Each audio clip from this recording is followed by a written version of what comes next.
Happy Valley will truly once again be Happy Valley in a football sense if there is football on the field and if it can be done safely in front of some semblance of fans. We got Tim Aiden on the line from Black Shoe Diaries on SB Nation to talk Penn State football.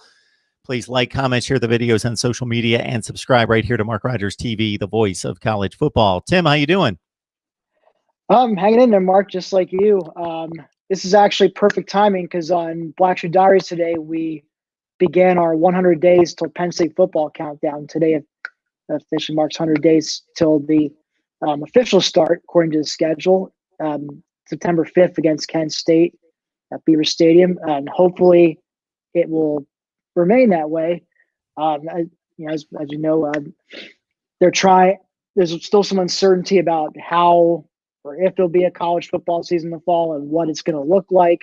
And I mean, the possibilities at this point seem kind of endless, probably too much to touch upon in one broadcast. But I do note from just based on what I've been reading on message boards, it sounds as if they're targeting a late June or early July as for bringing the players back to campus at Penn State. And I know other schools like Ohio State, I think they mentioned June 8th. I think SEC schools are bringing their guys back June 8th. So it's going to vary school by school and even conference by conference. I know the Big Ten is leaving it up to each individual school to determine when they want to let guys back on campus. So, like I said, it's all up in the air, but, we'll try to be positive here and, assume that this season will start on time.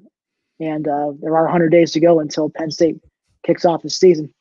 Everybody wants to see football. Otherwise, you wouldn't be watching a football podcast. So we assume everybody out there is in the same boat. Now, in regards to what it looks like and or if there are people in the stands and all of that, we want to be safe and sound with all of those decisions going forward. Of course, September 5th, again, 100 days until the opener against Kent State, unless the season gets pushed back. Hope to play football and hope at Penn State that there's going to be successful football on the field as there has been under James Franklin since 2016 in knocking down the door in the Big Ten that particular season and being right on the cusp of winning Big Ten championships and challenging Ohio State since then. Penn State has obviously been the team other than the Buckeyes in the conference to push the boys from Columbus over the past several seasons. So we're going to break down Penn State football for you with Tim, and we'll start at quarterback with Sean Clifford. It was this time last year we were ending the Trace McSorley era, looking forward to Sean Clifford winning the job. Obviously, spring football was in the books at that point, and how do you feel about his development in 2019 and what he needs to work on this season? I would say it would be, for me, I watch the big games. He needs to tighten it up in regards to accuracy against the better opponents. Yeah, and I would agree with you on that. Against the Idahos and the Marylands, the Purdue on the schedule, he would light it up. But against some of the tougher teams, he did have some trouble. Didn't always get enough zip on his passes, or he seemed to have a case of happy feet where he would take off a little bit too soon and run instead of maybe give himself a little more time to, try to find an open man. But in fairness, he did make a lot of big plays with his feet, probably more than people may have initially thought he would do. But with Kirk Shiraka now being his quarterback and coach and offensive coordinator, the hope is that he'll make Clifford into more of a pocket passer type who can also, if need be, take off and run. But running won't be like the primary thing they try to do with him. Which in the Ricky Ronnie offense, there seemed to be more of an emphasis on the QB run, which. Considering Trace McSorley was his quarterback in his first year as coordinator, I understood why he would want to keep that with Clifford. But Shiraka brings a different kind of, a little bit of different mindset coming from Minnesota, where they didn't really run Tanner Morgan much. He was more of your classic step back passer type. So they'll probably work on some probably quick drop, like maybe quick 3-step drop, and just look for that first target and if not, then just kind of look more like quick passes instead of just taking off and running when there's trouble. So it's just gonna be a different style for Cliff. And I'm hopeful, given how Tanner Morgan looked, at Kirk Shiraka can replicate that success in Cliff's second year. And of course, backing him up will be Will Levis, who made his presence known at times last year, especially most notably at Ohio State when Clifford got injured in the third quarter, and Ohio State was completely unprepared to deal with the wrecking ball that was Will Levis just charging at people. And, it helped spark Penn State's comeback, down 21-0 at that point. And, thanks in part, of course, to Lamont Wade and the Penn State defense forcing 3 straight turnovers. Penn State suddenly cut it down to a 21-17 game before Ohio State eventually put it away. And Levis eventually started against Ohio State against Rutgers the following week when they wanted to rest Cliff due to some nagging injuries that he suffered over the season. So he'll definitely be the clear backup. And, again, if Cliff gets hurt or if they, I could see perhaps maybe they'll draw up some short yardage or goal line plays where Levis comes in and just, smash bulls over people, to pick up that first down or to punch it into the end zone. So, don't rule him out in that sense. But he'll play regardless how much game action he actually sees this coming year, he's going to play a significant role for the team at quarterback. So, nobody should be forgetting Will Levis. Running back, it's pretty clear you got Journey Brown, Noah Cain as your number 1, number 2 backs.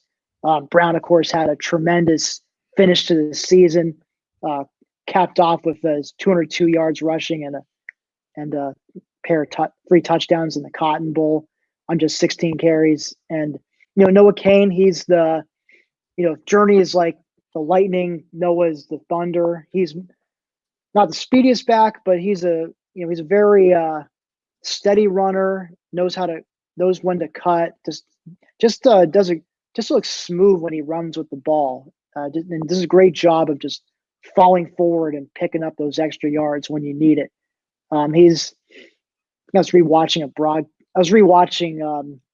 I think it was either the game at Iowa or the game against Michigan, but they mentioned Noah Cain as their 4-minute offense guy. So he's the guy who helped Penn State run out the clock against a couple teams last year in Iowa and Michigan, most notably.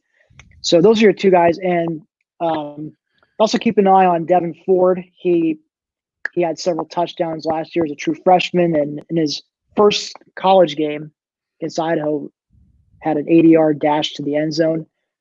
So he'd definitely be a name to think about to keep an eye on. And also a pair of incoming freshmen, Keziah Holmes especially has been turning heads, 4-star kid out of Florida, and another fellow 4-star Florida running back, Kevon Lee, is also someone who will be, looking to stake a spot in the rotation.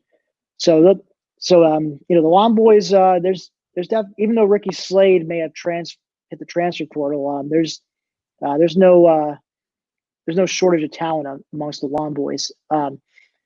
Now wide receiver, different story. You got Jahan Dotson coming back, who was probably after KJ Hamler the most productive receiver on the team. So he comes back, but then after him, it's kind of a big question mark. You got guys like Daniel George, who maybe had a few moments last year, but didn't really step up like people hoped he would. And so you're hoping maybe he can put it together this year.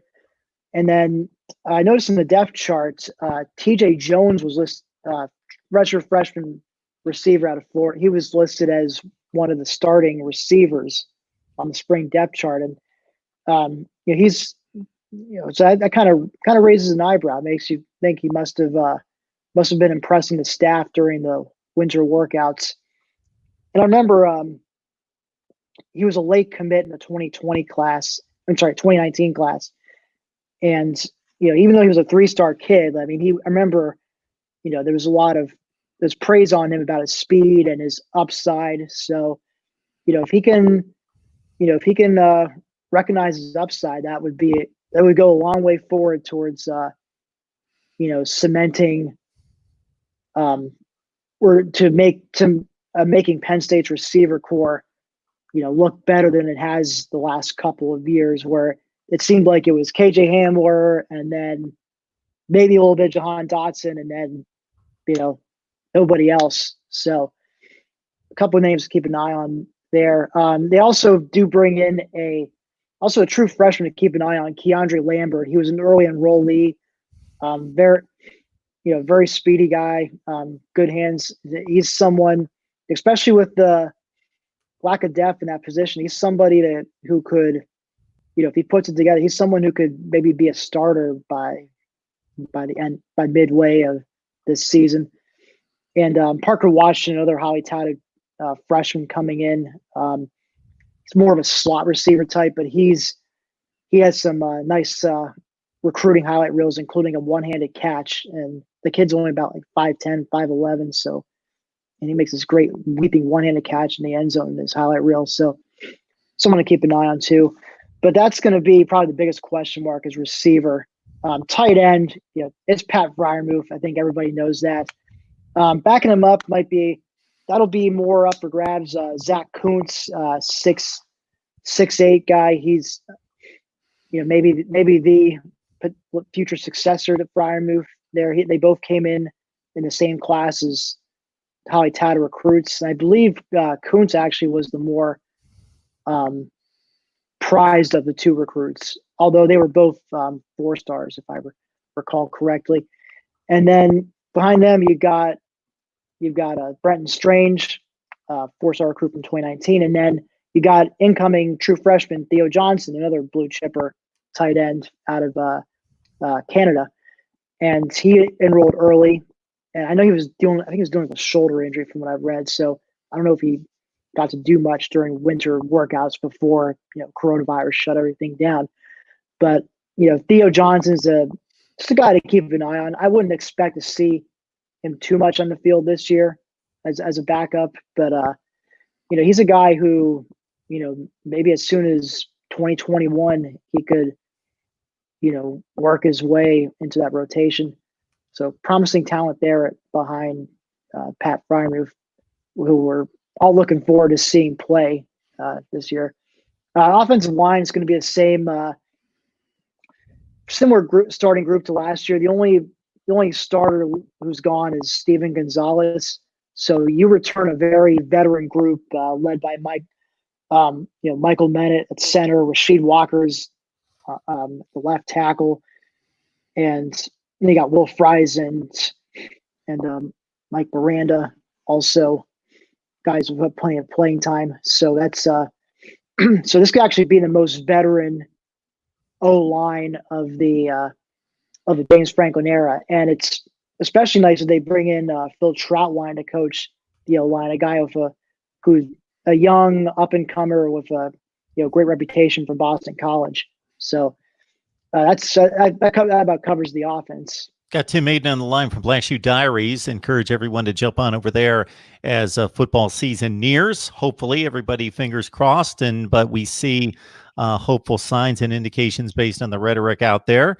Talking Penn State football, getting set up for 2020. And of course, Penn State has been the closest thing to Ohio State in the Big Ten since 2016. We talked about Clifford and the two metrics that kind of back up your points there on Clifford. 59% overall, but against Iowa, 12 for 24, Minnesota, 3 picks, 23 for 43, Ohio State, 10 for 17, 71 yards. Of course, he left the game early, under 50% against Indiana and Pitt. Really, the one good defense he played well against was against Michigan.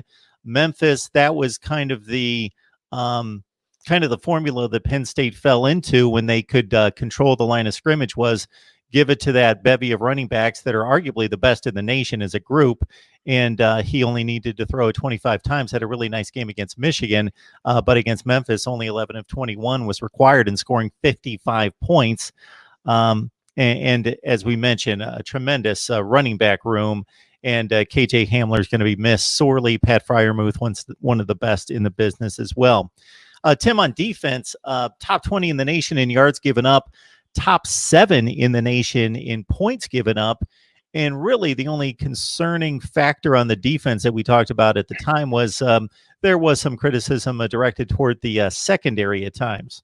Yeah, that was that became a more glaring weak spot into the latter half of the season, especially so, I think, when Minnesota, with then offensive coordinator Kirk Shiraka, kudos to them. They had a great game plan, and they executed to perfection. And I lost count as how many times there was a lack of safety help on what ended up being deep balls, and or just guys just not being anywhere near the receiver. Credit to Minnesota, they executed their plan, but it really exposed some issues in Penn State's secondary.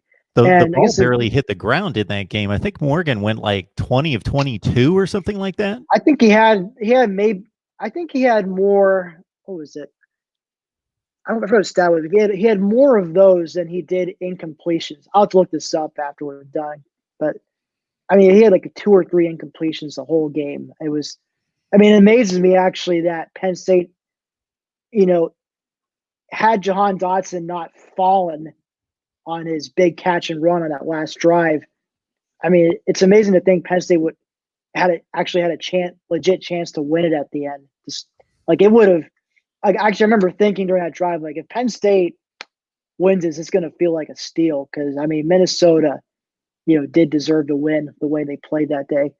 But I do digress. The secondary was had some issues last year, especially with pass coverage, and hopefully this year that will change a bit. You got some experience coming back. Safety, you got Lamont Wade and Jaquan Brisker now. His second year as a starter. He was a former JUCO player at Lackawanna Community College, which is in Scranton, Pennsylvania, which has become a JUCO pipeline to Penn State these last few years. They're in the mix for a 2021 blue chip corner out of there. And then you get behind them, you got Tyler Rudolph and Trent Gordon. Gordon was a former cornerback who switched over to safety because there's a bigger need at safety. So you got those two guys backing them up. And then Jonathan Sutherland's also a name to keep an eye on.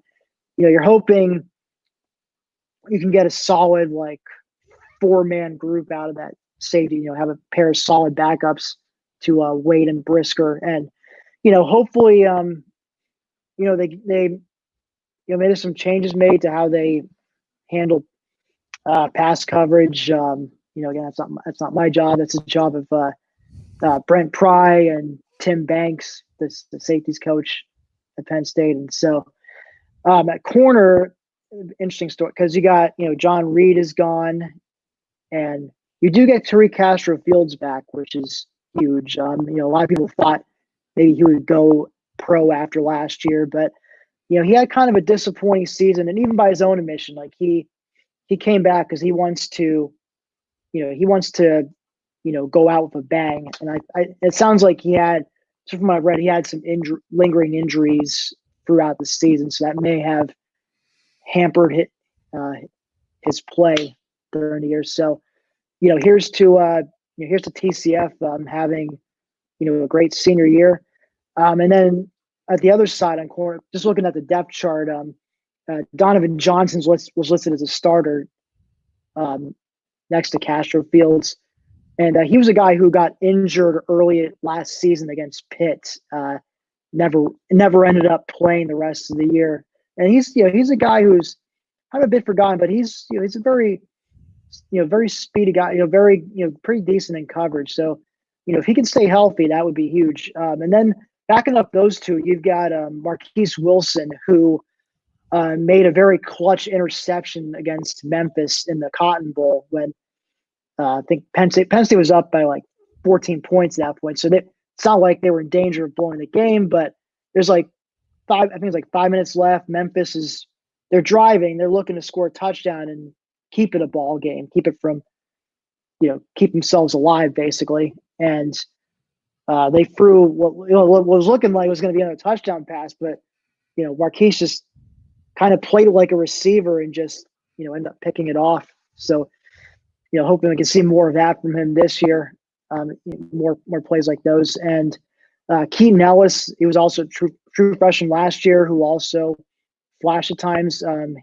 He'll be. I think he's a guy you can expect to see play heavily into the rotation, and I do think he is the heir apparent to Castro-Fields' starting job in 2021. So I think what you hope to see is maybe a little more speed, and also just more adept coverage, more awareness. I think the biggest thing that seemed to me just maybe a lack of awareness at times, just getting caught horribly out of position. I mean, I guess that Minnesota game is just etched into my brain as far as poor secondary play is concerned. So hope to see less of that this year.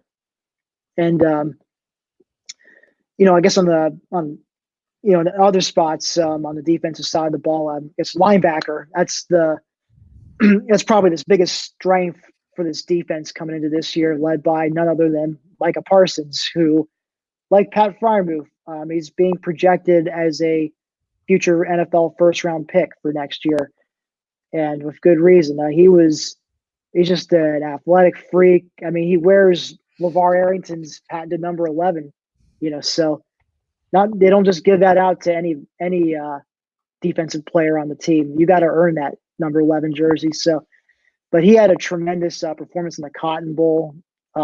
Almost had a couple of pick sixes. I think he's still looking for his first career interception. So hopefully, in what's very likely his final year in the Penn State uniform, he does get that interception or pick six. But what was really interesting about Micah was seeing him listed as a kickoff returner on the initial spring depth chart. That got a lot of chatter on the Penn State corner of the internets. So the staff, in fairness, did release a second depth chart shortly after that and didn't have Parsons on as a kick returner. But a man can dream, Mark. And then also projected to start by Micah is Brandon Smith, who was a former 5-star recruit in the 2019 class. Just not only a big kid, like 6'4", but just super athletic. I just remember looking at his recruiting highlight reels and just his closing speed and just the way he hits. I mean, he showcased some of that last year in garbage time and also playing on special teams. And I'm excited to see him and Micah just terrorize opposing offenses together, like the Bash Brothers and the Mighty Ducks movies. And and running man in the middle would be Ellis Brooks, who replaces Jan Johnson. He's another very athletic guy. I guess with all due respect to Jan Johnson, I do think as far as athleticism, it is an upgrade over Jan.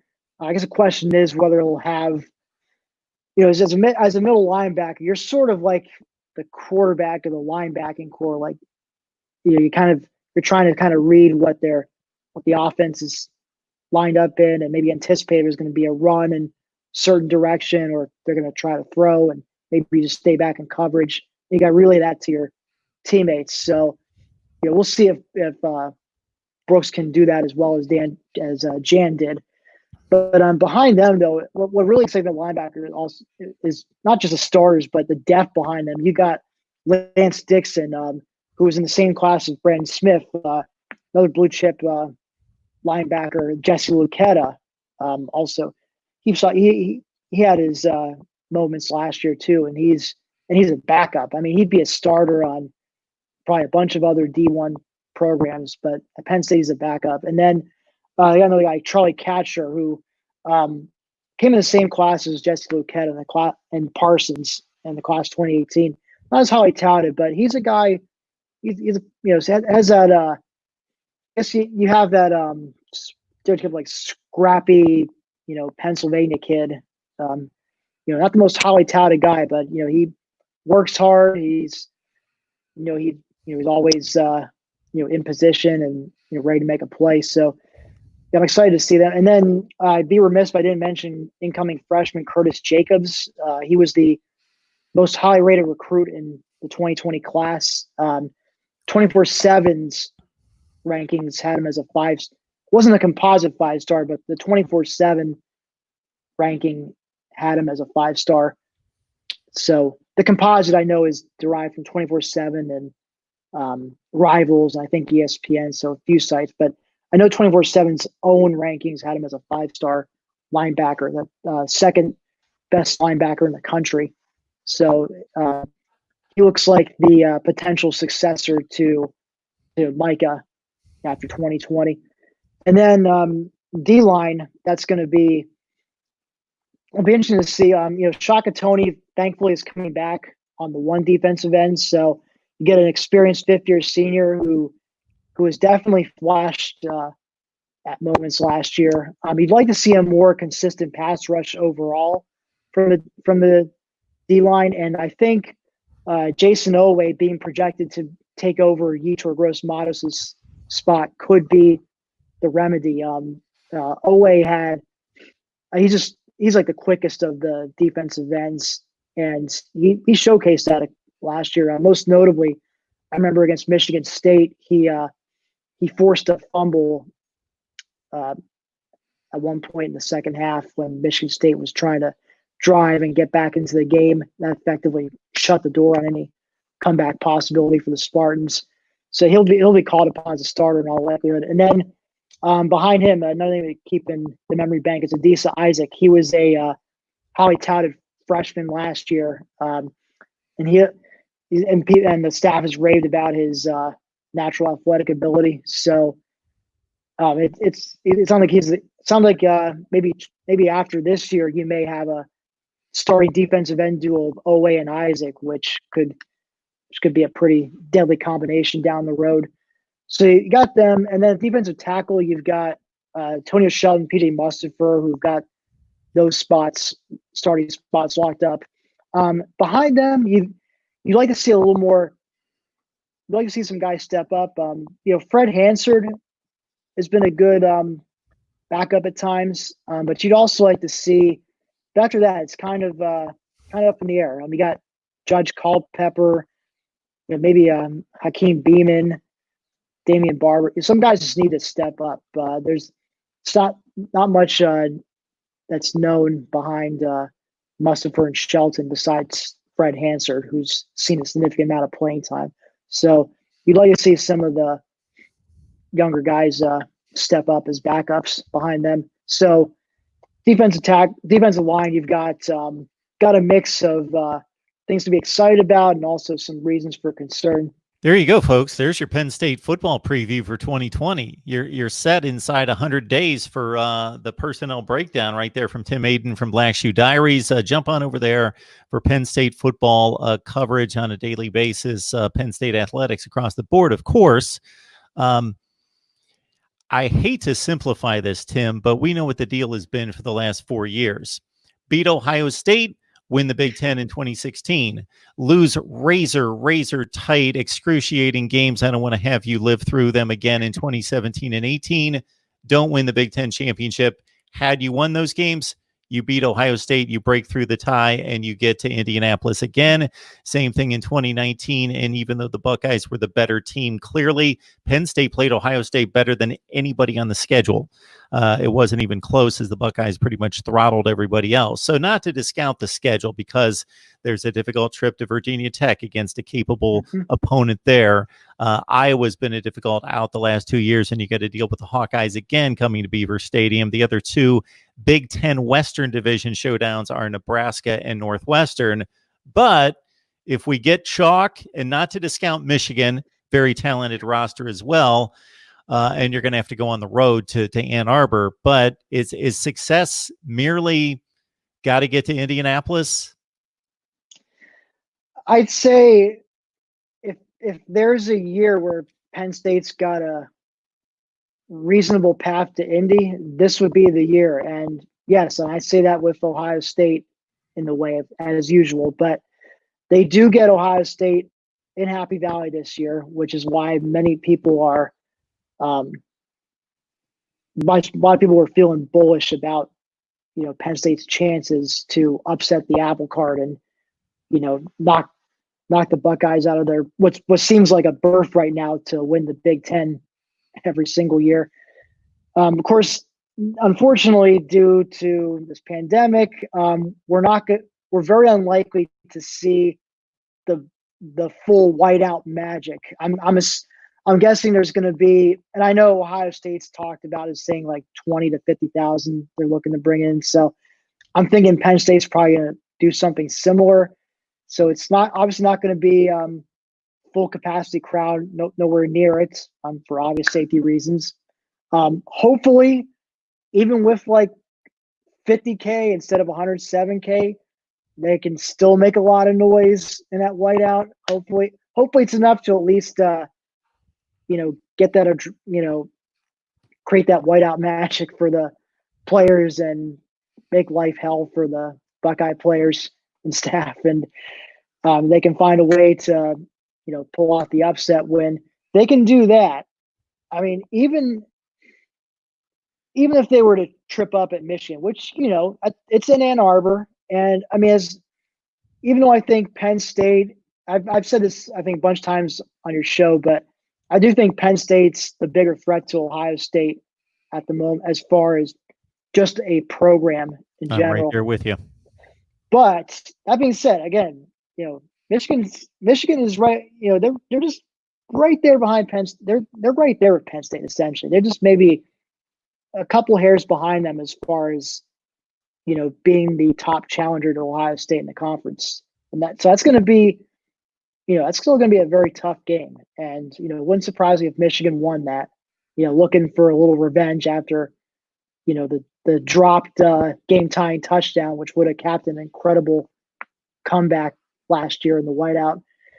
So that can be a tough game. And of course, you touched on Virginia Tech. I mean, I do feel fairly confident Penn State wins that game, but that can, of course, early season game on the road, that'd probably be a night game, I'm guessing, on ABC or ESPN, and so that could be tricky. That's not going to be easy. I think Penn State wins, but I can see the Hokies giving them a hard time. And what I didn't touch upon, of course, is the dreaded trip to Bloomington, Indiana, which comes the week after they host Ohio State. So, I mean, either way, if they're coming, whether they win or lose, they're either going to be coming off, they're going to be high off a win, or they're going to be dejected from another loss. And either way, they're going to have to get over that game and then go play what seems to always be a nail biter in Bloomington against an Indiana team, which Tom Allen seems to have trending upwards in the right direction, to the point where he may be scooped up for a bigger head coaching position in another year or two. That's the kind of success he's having at Indiana. So don't discount them. Nebraska, I know they're a little more shaky. I sort of get the Minnesota 2019 vibe from them, like, that they could be a huge thorn in their side and could pull the upset, but also they got to go prove it on the field. And remember this time last year, Minnesota still, they hadn't had their breakthrough yet. Now maybe that can happen for Nebraska too, although they do seem to be in an overall shakier position than Minnesota was last year. It's not to knock Scott Frost. I think he inherited a rough situation there, and he should be given the ample amount of time to turn around. I think he will. He's a beloved native son of Lincoln. But that's another game I'm eyeing and thinking that can either be be like an easy win, or that could be a really tough one too. I mean, I know I look at the Indiana game, but shouldn't forget about Nebraska either. And then of course you finish home games of Michigan State and Maryland. I mean, Michigan State, they're in what appears to be rebuild mode this next couple years. I'm sure, not to knock Mel Tucker. I mean, he seems like a good recruiter, but that's going to take some time, and they don't have the personnel really to, challenge the top half of the conference. And, Maryland, of course, probably I don't need to get into, the mess that program is right now. I mean, getting Talia Tagovailoa is a good thing for them, but it's about all they seem to have going for them at the moment. And then, then they end with Rutgers, who, they got Greg Schiano, but yeah, that's a massive rebuilding project just to even, be competitive. So, I mean, so November actually is a much easier slate than it was last year. The hard games are really in October, the beginning and towards the end. We got Michigan and then Ohio State and at Indiana back-to-back weeks. Biggest challenger to Ohio State, as we stated, and the Virginia Tech game obviously doesn't factor into the Big Ten, but if you're perfect other than an Ohio State loss and can win the rest of the games, maybe the Big Ten's given the respect of a two-team entry into the college football playoff, and it works out that way. We shall see. All right, Tim Aiden, SB Nation's Black Shoe Diaries. You got to jump on over there and check out Penn State football coverage. Tim, we appreciate you stopping by. Hope to have you back soon. Yeah, sure thing, Mark. Y'all stay safe up there.